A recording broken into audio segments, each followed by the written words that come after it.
ameiba shilingi milioni 14.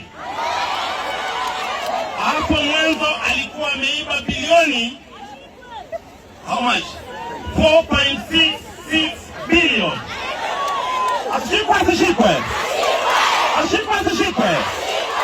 Leo naona anaandika kwa mitandao kwamba ni fake. Na iko hapa. Mimi nataka Kefa wewe mtu wa UDA confirm. Kama unadanganya ndio hii.